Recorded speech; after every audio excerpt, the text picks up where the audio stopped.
예, 지금부터는 한국 세션에 발표하신 네 발표자분을 모시고 패널 토론을 진행하도록 하겠습니다. 먼저 발표하시느라고 네 분 수고 많으셨습니다.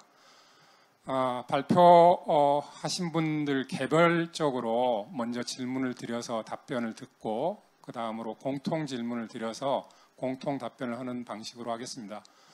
중간에 발표자분들끼리도 질문 사항이 있으면 각자 질문을 하시는 것도 가능하겠습니다. 그럼 지금부터 시작하도록 하겠습니다.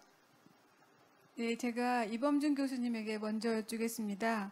한국의 전화진료단이 다룬 그 환자의 징후들이 굉장히 다양하지 않았습니까?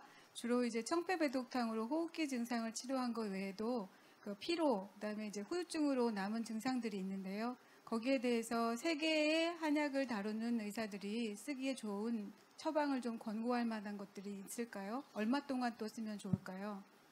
예, 저희가 이제 환자들을 많이 보고 나서 그 후유증으로 이제 여러 가지 증상들이 이제 나타났었죠. 근데 이제 뭐 증상에 따른 이제 딱 그 처방을 정하기는 쉽지가 않습니다. 그건 뭐 다들 아시겠지만 전통의학 자체, 저희 이제 한의학 자체가 그 환자 개별적인 것들을 평가해서 하기 때문에 그걸 이제 잘 봐야 될 것 같고요. 예를 들어서 이제 피로감이다 하면 솔직히 이제 감염이 돼서 그 감염에 따른 이제 면역 체계가 이제 좀 떨어져 가지고 2차적으로 신체적으로 힘든 그런 상태가 있을 수도 있겠지만 되게 이제 아까 권천영 교수님께서 말씀하셨다시피 2차적인 이제 우울감이나 이런 것 때문에 그게 이제 증상으로 피로가 나타날 수도 있는 거거든요. 그래서 다각도로 접근을 해서 환자 개인화된 처방을 좀 쓰시는 게 좋겠고요. 단 한 가지 이제 좀 보자면 되게 이제 증상으로 평가를 해봤을 때 아까 그 발표를 할 때 잠깐 얘기를 했었는데요. 시비어한 케이스에 있어서는 그 인펙션이 일어나고 나서 공격하는 데가 이제 간질 쪽인데요. 그 증상으로 나타나는 경우가 이제 그냥 일반적인 세균 폐렴 이런 거랑 좀 다르게 가래를 이제 많이 동반하는 그런 폐렴 이런 것들이 나타나지는 않았습니다. 그래서 되게 이게 그 증상으로 나타나는 거는 이제 되게 마른 기침을 많이 호소를 했었는데 마른 기침 같은 경우는 이제 한방에서 얘기할 때 폐위증에 해당하거든요.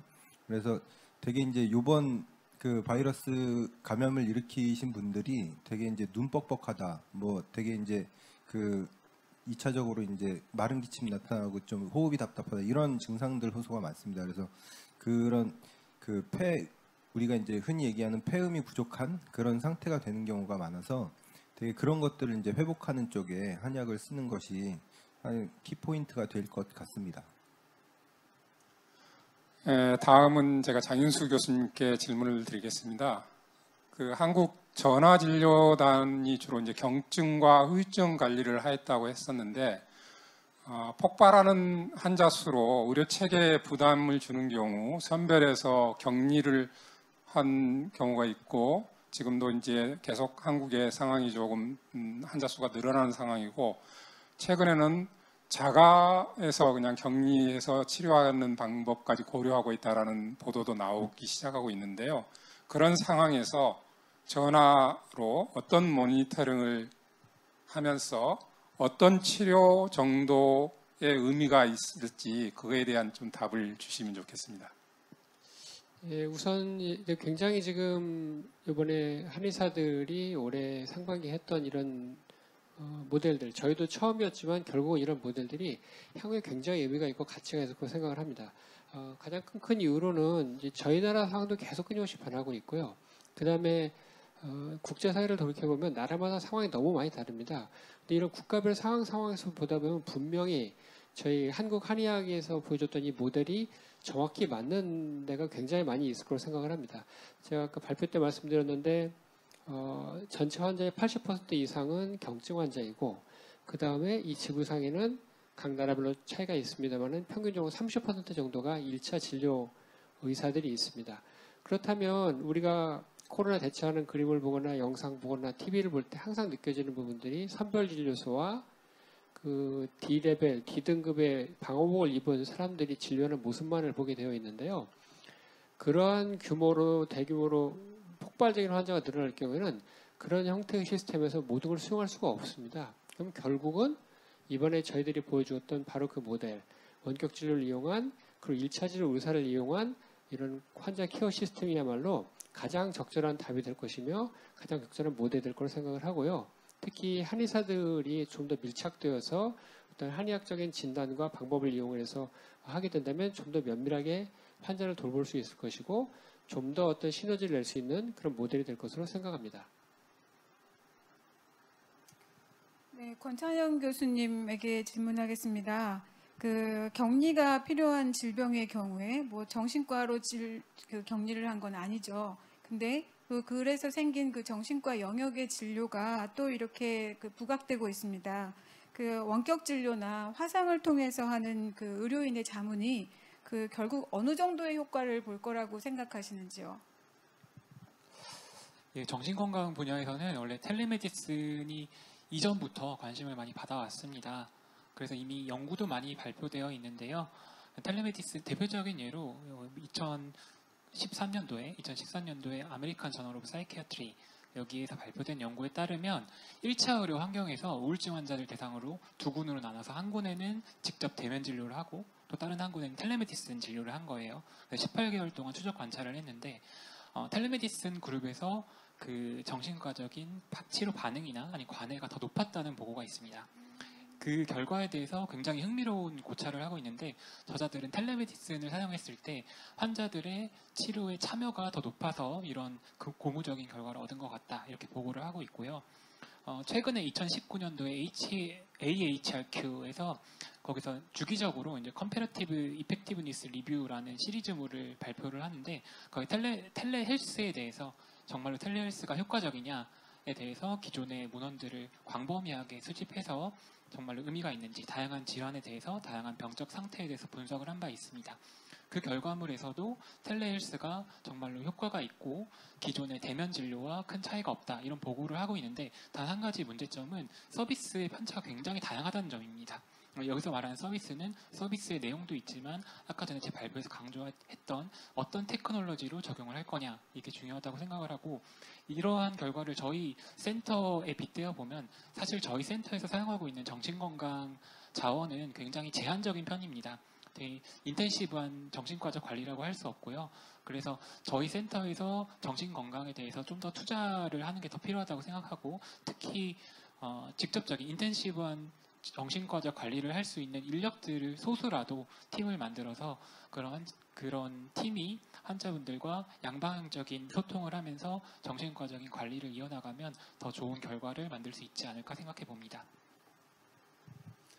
예, 다음은 우리 이은경 원장님께 제가 질문을 드리겠습니다. 그 한의사협회에서 운영했던 전화진료센터에 여러 데이터를 아마 관리하고 또 그 데이터를 각 교수님들에게 드려서 훌륭한 논문도 이렇게 작성하고 이렇게 하신 아주 중요한 일을 하신 것 같은데요. 혹시 그 센터를 운영하면서 데이터를 마련하는 부분이나 또는 그 진료센터를 운영함에 있어서 어려운 점들 이런 부분에 대해서 하실 말씀 있으면 좀 해주셨으면 좋겠습니다. 예, 그러니까 비대면이라는 거 자체가 갖는 한계점과 더불어서 그러니까 대부분의 아웃컴들은 그 병원을 통해서 지금도 나오고 있죠. 진료를 하시는 것들 중에 세팅을 하고 병원을 중심으로 이렇게 데이터가 나오는데 저희 같은 경우에는 어찌 보면 한의원이랑 비슷한 환경에서 개별로 원장님들을 진료를 하시고 제가 진료를 표준화를 하기 위해서 진료 지침과 그러니까 진료 지침 그에 기반한 진료 가이드에 기반한 교육들을 하고 그다음에 차트까지를 표준화를 시켜서 동일한 양식으로 좀 기록을 해달라고 말씀을 드렸지만 그게 하루에 계속 환자하고 전화를 하다 보면 30분씩 또 전화를 해야 되고 많은 환자를 봐야 되는 상황에서 기록이 꼼꼼하게 되게 어려운 문제. 그다음에 진료 자체도 편차가 있는 진료 표준화와 기록의 문제가 사실은 병원급 연구가 아닌 1차 의원급 연구가 갖고 있는 원래의 한계인데 그 부분이 여전히 좀 있었던 것 같습니다. 그리고 이제 텔레메디신 이제 비대면 진료에 대해서도 이야기를 많이 하는데 비대면 진료가 질적으로 성장을 하고 비대면 진료의 질적인 그 연구의 결과물을 놓기 위해서는 디바이스의 중요성을 많이 이야기를 하거든요. 반드시 오디오뿐만 아니라 비디오나 상황을 볼 수 있는 다양한 디바이스와 그것들을 평가를 할 수 있는 그 검사 기계들 그다음에 기술들의 중요성을 많이 이야기를 하는데 저희 센터에서는 사실은 오디오, 전화 오디오 말고는 활용을 하지 못한 부분들이 큰 한계점이다라고 생각을 합니다. 이제 정리를 좀 하자면 표준화의 문제, 그다음에 척도의 기입률, 그다음에 디바이스, 다양한 디바이스와 그에 기반한 기술을 좀 활용하지 못하는 문제점들이 문제로 좀 나서고 있고, 저희가 지금 오늘 뉴스에도 한국에서도 계속 그 확진자가 늘어나면 일부 병원에서 커버를 못하는 환자들, 경증 환자들은 이제 자가격리를 해야 된다라고 얘기가 나오고 있고, 그러면 이제 다시 저희 센터가 지금도 하루에 한두 명씩은 전화가 오고 있는데 센터로 전화를 오시거나 이런 분들이 좀 저희는 2차 브레이크가 좀 생기지 않을까라고 걱정을 하고 있는데, 그때는 이런 한계들이 좀 극복될 수 있게 그러니까 이게 저희가 센터를 운영한 게 연구 목적으로 한 건 아니다 보니까 연구 데이터를 위해서 세팅하는데 한계가 있었고, 특히 이제 정부 지원을 받지 못하는 이 큰 한계점에서 출발했던 부분들이 있기 때문에 그런데, 그런 부분이 좀 개선이 돼서 연구 데이터 측면에서도 좀 질 좋은 데이터가 나올 수 있도록 될 수 있으면 좋겠습니다. 네. 네, 다음 질문은 제가 그냥 가능하신 분이 답을 해주시면 좋겠는데요.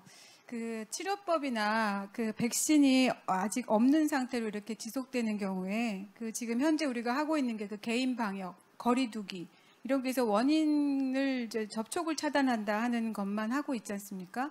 근데 그거 외에 우리가 가진 의료 시스템을 가지고 어떤 대안이 있다고 봐야 할까? 우리가 이제 보약을 먹기도 하고요. 그 보약이 왜 효과가 있었는가 하는 그 IgG, IgM의 그 더 활성화를 뭐 하더라 하는 연구들도 좀 속속 보고되고 있는 것으로 알고 있습니다. 그 전통의학이 이런 질병 진단, 그다음에 원인과 증상을 고치고 거기다가 이제 기저질환을 가지고 있는 사람들이 발병하는 그 고리를 끊는데 어떤 역할을 할 수 있을지 좀 고민해 보신 분 있으면 말씀해 주시면 좋겠습니다. 제가 좀 먼저 말씀을 드리면, 일단은 뭐 되게 뭐 바이러스가 이번에 코로나도 이제 뭐 저희가 못 보던 바이러스잖아요. 근데 일단은 그게 그 맨 처음에 이제 어떻게 들어오고 그거에 따라서 이제 그 어느 정도를 차단을 하고 이런 그 백신 같은 것도 이제 개발되고 뭐 이런 일련의 과정에 있어서 공백기가 있거든요.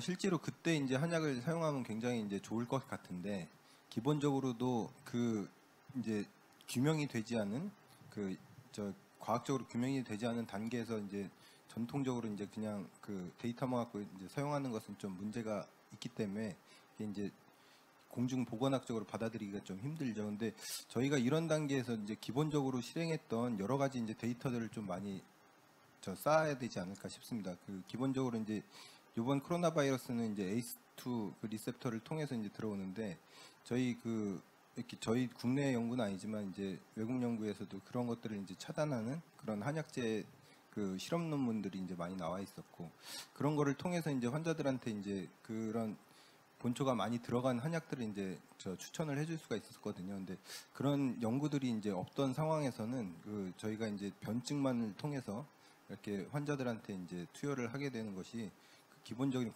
공중보건학적으로 받아들이기가 좀 힘들어졌죠. 그래서 기본적인 저희 이제 연구 그 역량을 많이 키우는 게 일단은 중요하다고 생각합니다. 그 상황에서 이제 그 여쭤보신 것 중에 이제 보약을 먹는 것이 이제 어느 정도 그 효과가 있을 것이냐, 되게 그건 어느 정도 효과를 측정을 할 수는 없죠. 되게 이제 우리가 그 바이러스가 들어오고 나서 감염이 이제 돼서 그 나중에 이제 IgM이나 뭐 IgG나 뭐 여러 가지 이제 면역 체계가 이제 가동이 돼서 디펜스하는 이제 과정이 벌어지는데, 그게 이제 사람마다 그 개인차가 굉장히 많죠. 그래서 이제 바이러스에 노출이 됐는데 어떤 사람은 이제 증상이 심하게 이제 가고 어떤 사람은 이제 덜 가는데, 그런 개인차들은 되게 이제 임문 리스판스에 이제 각자 이제 능력에 따라서 이제 변화가 오는 거거든요. 뭐 솔직히 이제 백신을 넣고 나서 그거에 따라서 이제 그 항체가 생기는 역가 자체도 분명히 개인차가 이제 많이 있거든요.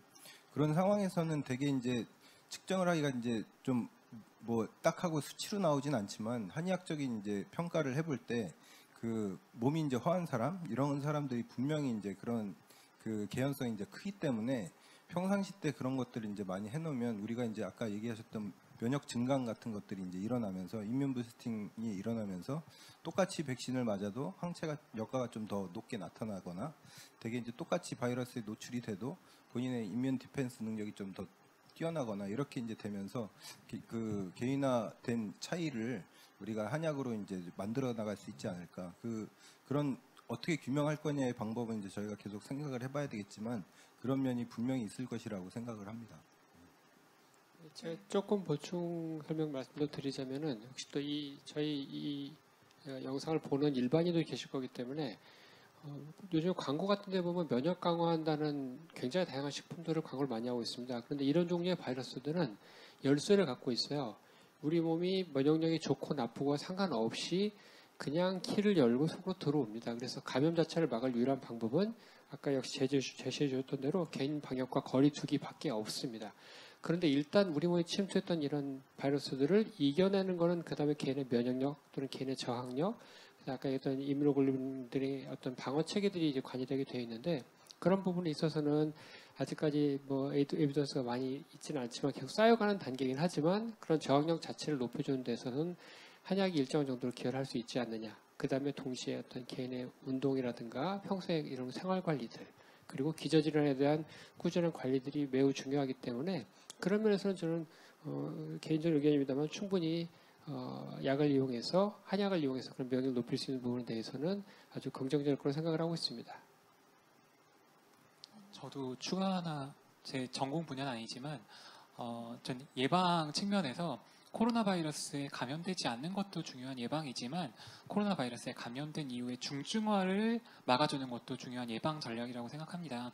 기존의 역학 조사에 따르면 암 환자나 아니면 당뇨병 환자 또는 뭐 만성 폐질환이 있거나 심장 질환이 있거나 신장 질환이 있거나 이런 취약자들을 많이 얘기를 하고 있는데 특히 비만 같은 경우는 저희가 한의 치료를 많이 하는 부분이거든요. 근데 연구들에 따르면 왜 비만 환자에서 신종 코로나 바이러스에 감염됐을 때 중증화가 많이 되냐? 그 메커니즘으로 뭐 폐 지방에 지방이 많아져서 폐 기능이 떨어진다. 또는 전신적으로 전염증성 사이토카인이 많아진다. 그러니까 염증 수준이 올라간다거나 아디포넥틴 같은 폐 조직을 보호하는 효과가 있는 그 사이토카인이 줄어든다. 이런 메커니즘들이 제시가 되고 있는데 사실은 그게 꼭 코로나 바이러스랑 연관이 되지 않는다 하더라도 기존에 이미 비만과 관련해서 한약 치료 연구에서는 그런 메커니즘이 있는 앞에서 말씀드린 뭐 아디포제네시스를 줄여준다거나 아니면 아디포넥틴 수준을 올려준다거나 아니면 체내의 염증 수준을 감소시킨다거나 이런 연구들은 많이 있거든요. 예를 들면 커큐민이나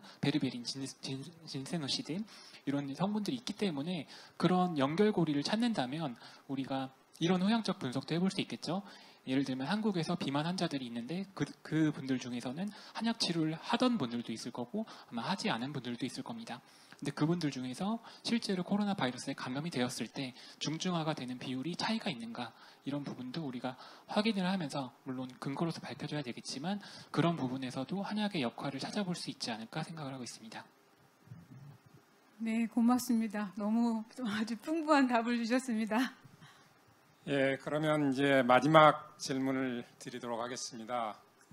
지금 코비드19가 거의 한 1년 가까이 되어가고 있는데 오늘 이렇게 발표하신 네 분이 각각 이렇게 가이드를 만드셨고 또 통계하는 데이터 수집하고 그 센터 관리까지 하신 분 그리고 또 호흡기 관련 교수님 그리고 정신과 교수님 이렇게 다양한 분야에서 오셨는데 그동안 본인들이 이렇게 코비드 상황에서 경험했던 바에 대한 소회랄까 그리고 앞으로 이 상황이 어떻게 전개될 건지 혹시 전망이라든가 아니면 그 한국에서 어떻게 보면 민간인 한의사협회에서 진료센터를 운영하고 정부에서는 적극적인 한의학이라든가 전통의학 활용 부분이 조금 부족한 면이 있는데 이러한 부분에 대한 어떤 바람이라든가 각계 뭐 하고 싶은 얘기 아니면 오늘 발표하신 분들끼리 또 서로 질문하실 게 있으면 질문 이런 거를 각각 하는 식으로 하겠습니다.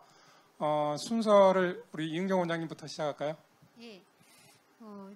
어찌 보면 저가 이제 센터 시작에서부터 지금도 사실 센터는 문을 닫고 있지 않기 때문에 하지만 2020 코로나 센터의 백서를 준비를 하고 있거든요. 다음 주에 출판 기념회도 할 텐데 그걸 하면서 사실은 올해는 코로나로 저희 협회와 저 개인이 시간을 좀 보낸 것 같다는 생각이 들고 아쉬운 점은 굉장히 많습니다. 일단 제일 큰 거는 사실은 사스, 메르스, 뭐 신종플루 그때에 비해서 코로나 때는 한의학과 한의사가 아주 적극적으로 코로나 문제에 좀 대응해보겠다라고 나섰고 센터도 열었고 그다음에 그 외에도 뭐 방역이나 뭐 공중위생이나 역학조사부터 해서 한의사의 역할들을 좀 확대해보려고 굉장히 많은 노력들을 했었는데 한국에 갖고 있는 특수한 좀 갈등 상황이나 여러 가지 이슈들로 되지 못하고 결국 이제 민간 차원에서 개인 내 희생과 봉사로 이제 해왔던 그 과정들이 지금 제일 아쉬움이 있는 거고요. 그거는 정치적이기도 하고 뭔가 좀 더 큰 틀에서 해결이 돼야 되지만 저희가 중국 사례를 계속 들여다보고 있거든요. 그리고 아까 토론의 이슈였던 코로나라는 질병에 전통하게 어떤 역할을 할 수 있을까라고 봤을 때 결국 백신은 예방 영역이고 치료제를 개발을 하거나 아니면은 증상에 대해서 뭐 악화를 방지를 하거나 증상을 치료하는 이게 의학적인 대응이라면 각각의 영역에서 전통하게 하고 있는 바들이 있거든요. 특히 증상이 발견이 됐을 때 이 증상을 컨트롤하는 뭐 기침이나 발열이나 통증이나 이런 부분들에 대한 치료와 그 한약제나 한약 처방이 가지고 있는 항바이러스 효과와 다양한 이런 어떤 면역 기능을 활성화 효과라든지 그 다음에 저희가 많이 주목을 했던 부분들은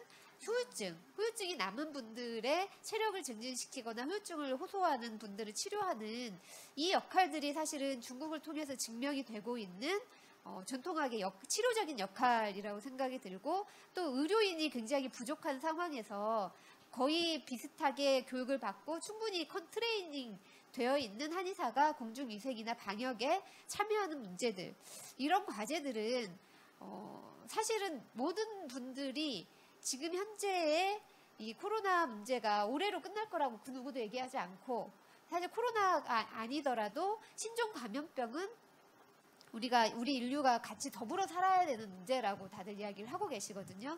저도 이게 올해 끝나는 문제가 아니고 다른 질환으로 다시 인류에게 올 수 있다라고 생각이 들고 그를 위해서 의료계와 정부는 좀 대응을 해야 된다고 생각을 하는데 그 안에서 한국에 존재하는 한의사와 한의학을 어떻게 활용할 것인지에 대해서 한의계를 넘어선 정부 차원의 그다음에 보건의료 전문가들 사이에서의 고민이 좀 필요하지 않을까. 그 안에서 아까 고민을 저희가 하고 있는 한의학의 치료 효과라든지 한의사들의 활용 문제들이 좀 더 구체화되지 않을까 이렇게 좀 생각을 합니다. 마치도록 하겠습니다. 네, 혹시 이범준 교수님 뭐 하실 얘기 있으시면? 저는 이제 그 가장 중요한 게 이제 뭐 대학에 있어서 그런지 몰라도 이제 공중보건 쪽으로 저희가 이제 좀 더 참여를 하려고 한다면 그 어느 정도 이제 근거를 많이 마련을 해야 되거든요. 솔직히 이제 지금 뭐 저희 이제 한의학 분야에서 좀 그 바이러스에 대한 직접적인 연구를 할 수 있는 레벨 3 정도의 이제 실험실도 없는 상태이기도 하고 되게 그런 여러 가지 이제 기본적인 투자가 이제 좀 잘 안 이루어져 있는 상태에서 저희 이제 그럴 것 같다는 것만 가지고 이제 공중보건에 참여를 할 수는 없는 거거든요. 근데 이런 상황에서 이제 저희가 그 청폐배독탕도 어떻게 보면은 그 중국에서부터 이제 알게 된 이제 처방이니까 솔직히 이제 이웃 나라에서도 굉장히 이제 중의학을 많이 이제 활성화시키고 있는 환경에서는 저희는 이제 어떻게 보면 그 인구수가 이제 적은 소국이니까 이 국제적으로 좀 링킹을 할 수 있는 그런 이제 움직임이 있었으면 좋겠다. 그리고 이제 그 정도를 할 때 서로 이제 교류를 어느 정도 그 과학적으로 할 수 있는 그런 시설 같은 것들이 투자가 됐으면 좋겠다. 이런 생각이 이제 많이 들고요. 되게 이제 그런 근거가 베이스가 되어야 되게 공중보건학적으로도 저희가 기여를 할 수 있는 장기적인 플랜을 짤 수 있지 않을까 하는 생각이 좀 있습니다. 그리고 솔직히 이제 그 항원은 계속 변이를 하기 때문에 그 뭐 사스, 메르스, 코로나도 이제 사스, 메르스 이렇게 코로나19 이렇게 계속 변이를 하면서 유행을 하거든요. 분명히 다음번 감염병이 또 있을 것입니다. 그래서 그때를 대비를 한다면 요번을 통해서 그 텔레메디슨도 다시 작동을 할 테니까 그 진료부나 이런 것들도 이제 다시 잘 짜고 그 바로 이제 그런 것들이 레지스트리화 돼서 데이터를 서로 이제 저 전 세계인들 저희 이제 같은 사람들끼리 다 공유를 할 수 있고 이런 이제 시스템을 잘 만들어갔으면 좋을 것 같습니다. 네, 다음 권창영 교수님 하실 말씀 있으면 좀 해주시죠. 네, 저는 개인적인 소외를 위주로 말씀을 드리겠습니다. 제가 정신과 환자분들을 진료하기는 하지만 이번에 코로나 팬데믹이 오고 나서야 정말로 우리 주위에 정신건강에 취약한 분들이 굉장히 많구나라는 것을 실감하고 있습니다. 저 자신도 굉장히 반성을 많이 하고 있고요. 그리고 대중분들도 이 영상을 보시는 아마 일반인 분들도 보시고 계실 텐데 주위에 정신건강에 취약하신 분들에 대한 관심을 좀 많이 가져주셨으면 좋겠습니다. 또 한 가지는 제가 개인적으로 지금 심신의학과 관련해서 스마트폰 어플리케이션을 개발하는 과제를 하고 있는데 실제로 과제를 어플리케이션을 기획하다 보니까 정말로 나는 젊으니까 요즘 사람이니까 편하다고 생각했던 기술들이 어르신분들이나 아니면 인지 기능이 좀 저하되신 분들에게는 굉장히 불편할 수 있는 어려울 수 있는 기술들이라는 것을 실감하고 있습니다. 그래서 이런 기술적인 분야도 우리가 소외되어 있는 부분, 그러니까 기술의 혜택을 잘 받지 못하는 취약한 계층들에 더 많이 관심과 지원이 이어졌으면 좋겠다는 생각이 들었습니다. 예, 네 분 오늘 발표에 이어서 또 토론까지 아주 훌륭한 말씀 대단히 감사드립니다. 더불어서 그 온라인으로 시청하고 계시는 분들은 저희가 이메일 주소를 이 자막으로 넣어드리겠습니다. 그러면 이메일을 통해서 질문이라든가 의견을 주시면 저희가 답변을 드리도록 하겠고요. 또 해외 세션도 마찬가지로 그런 방식으로 하겠고 더불어서 그 시차 관계로 해외 분들과 같이 이렇게 동시에 못하게 된 점이 좀 아쉬움이 있는데 그 부분도 저희가 같이 이렇게 서로 오늘 연자로 나오신 분들과 해외 연자분들 간에 상호 질문이 있으면 그 내용을 저희가 답을 또 해서 공유를 하는 방법을 좀 고민을 해보겠습니다. 아무튼 오늘 이렇게 훌륭한 자리 함께해 주신 모든 분들께 감사드립니다. 감사합니다. 감사합니다.